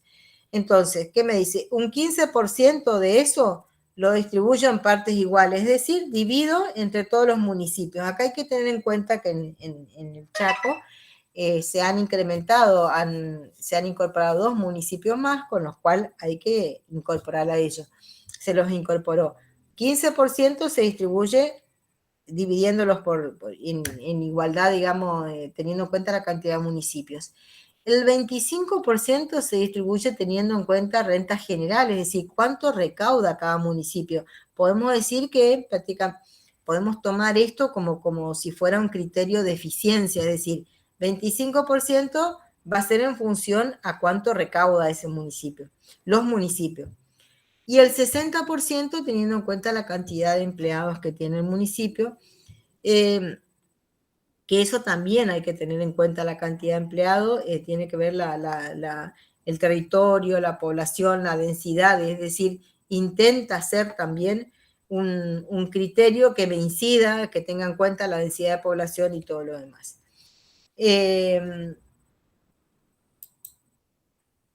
Bueno, yo creo que apunté terminado, digamos, la idea de lo que quería enfatizar a ustedes. Seguramente sobre esto le voy a hacer algunas preguntas que le voy a pasar al contador Peloso, pero teniendo en cuenta esto le vuelvo a decir esas diferenciaciones, digamos. Si la ley de coparticipación vigente responde a lo que dice la Constitución Nacional, qué criterios objetivos de reparto utiliza, la verdad que ninguno. Por ejemplo, con respecto a lo que acabamos de decir de los fallos, de alguno preguntarle, por ejemplo, los consensos fiscales, de qué manera han afectado la coparticipación, y bueno, quizás ese tipo de preguntas, tipo multiple choice. Pero bueno, eso apuntando a lo que dimos hoy, digamos, ¿está? Que con esto doy por finalizado la unidad. Así que no sé si están por ahí, me están escuchando nomás, veo muy poquitos, pero bueno. Profe, yo tengo una pregunta. Sí. En algún momento leí o escuché que, no sé si se regularizó ese tema, de que Nación había pasado el tema de la educación, no sé si las escuelas primarias solamente, pero había pasado que se hagan cargo, pero no había pasado los recursos. ¿Eso sigue siendo así o se regularizó? Bueno, nosotros, bueno, viste, eso es lo que pasa, yo veo que ustedes leen, esa es la parte histórica que ustedes leyeron, mira. Nosotros tuvimos, yo diría 3 momentos, pero 2 momentos históricos muy fuertes en la historia económica de nuestro país, donde se tomaron decisiones de descentralización de las funciones. Es decir, un proceso de descentralización importante que se dio donde hubo traspaso. Se llamó descentralización, pero no fue realmente descentralización, que fue durante la dictadura, la dictadura militar, digamos, que ahí se pasaron funciones de la nación, se pasaron a las provincias en el periodo entre 70 y algo y 80 y 82. Se dio la política económica que se aplicó, más las decisiones que se tomaron, se pasaron muchas funciones que tenía la función la nación, se pasaron a las provincias, es decir, las escuelas que eran nacionales pasaron a ser las de la provincia, por ejemplo, las primarias, y las escuelas secundarias pasaron a ser de las provincias.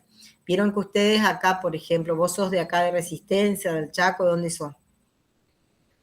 Seguramente, sí, de Resistencia. bueno, seguramente vos tenés acá, por ejemplo, el Colegio Nacional que se llama, la Escuela de Comercio, las escuelas de las secundarias, todas esas escuelas dependían de Nación, eran escuelas nacionales, por eso se llamaba Escuela Nacional de Comercio, el Colegio Nacional, el Nacional Sarmiento, ¿está? El Nacional Sarmiento, la Normal, eran escuelas nacionales las que eran, bueno, en ese periodo que se dio un proceso de descentralización, todas las secundarias pasaron a las provincias, dejaron de ser nacionales, ¿está? Entonces, pero ya, y también las escuelas provinciales. Lo que te dice ahí es que se pasaban las competencias, se pasaban, como decir, entre comillas, los gastos y no pasaban los correspondientes recursos. Otro proceso importante de descentralización se dio en la década. ¿Yo saben por qué digo que es mal llamado descentralización? Porque, ¿qué les dije yo a ustedes de descentralización?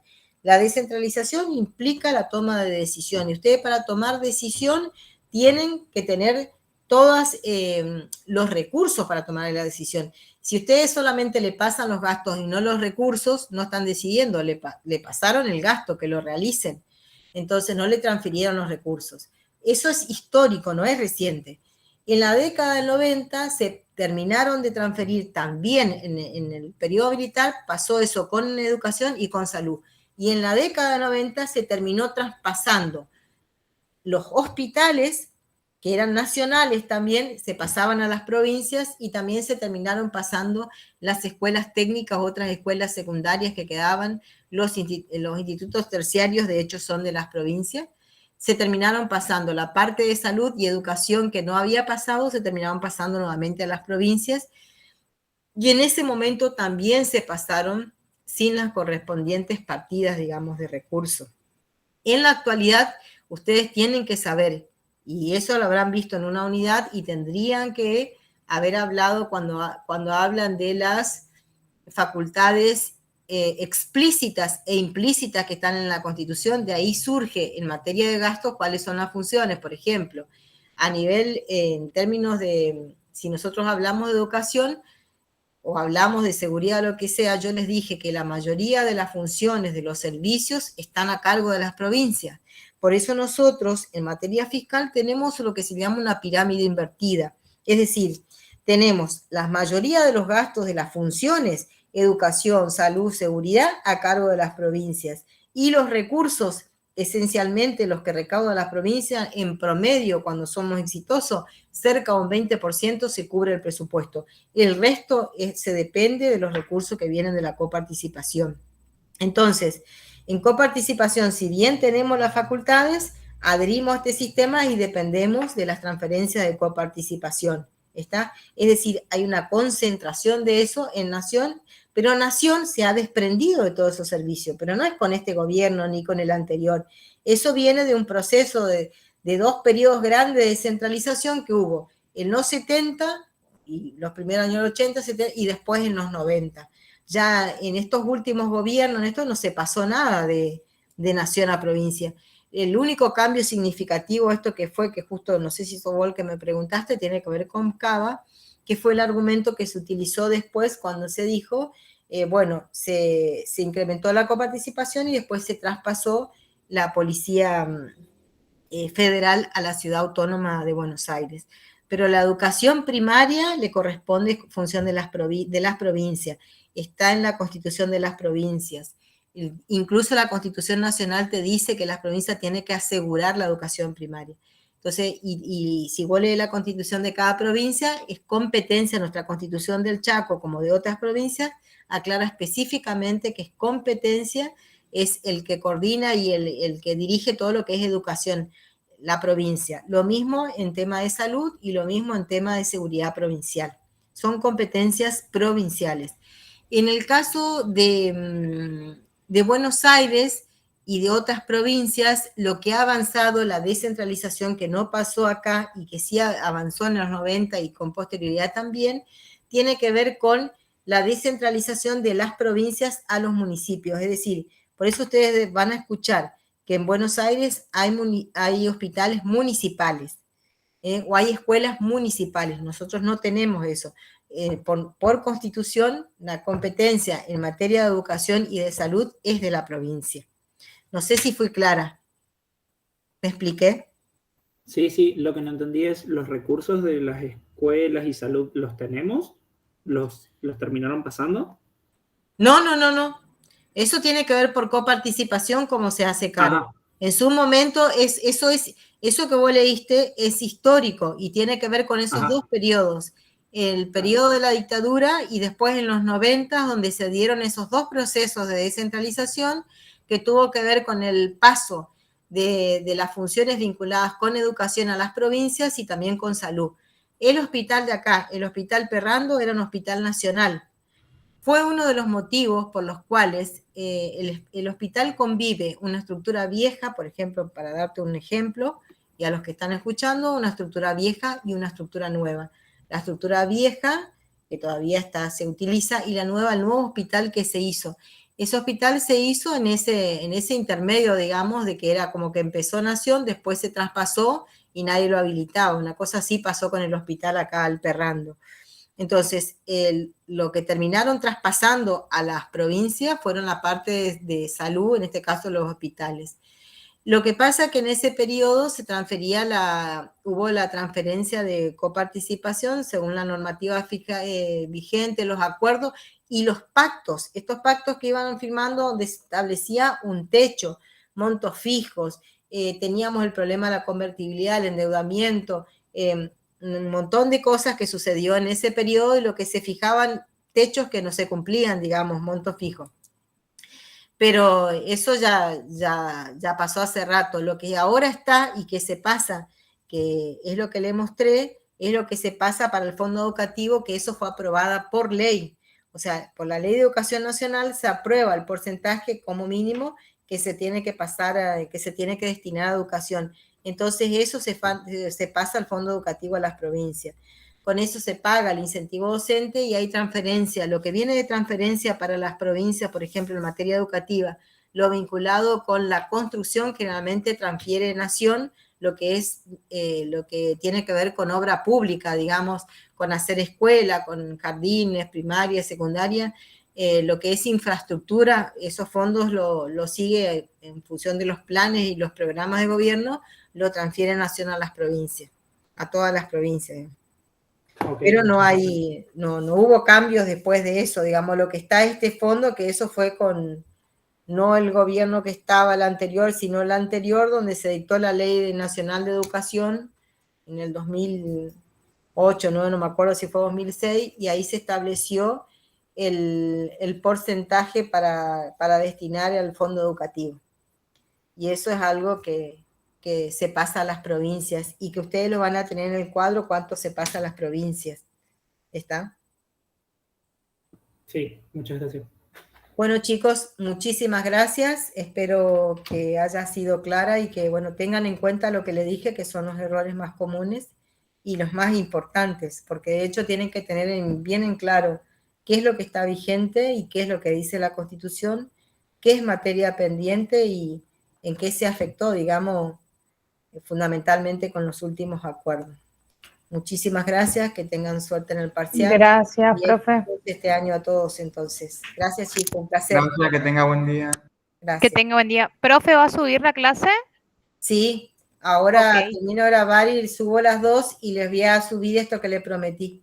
Ah, bueno, vamos a estar esperando. Bueno, gracias. Chao, chicos. Chau, Gracias chau. a ustedes.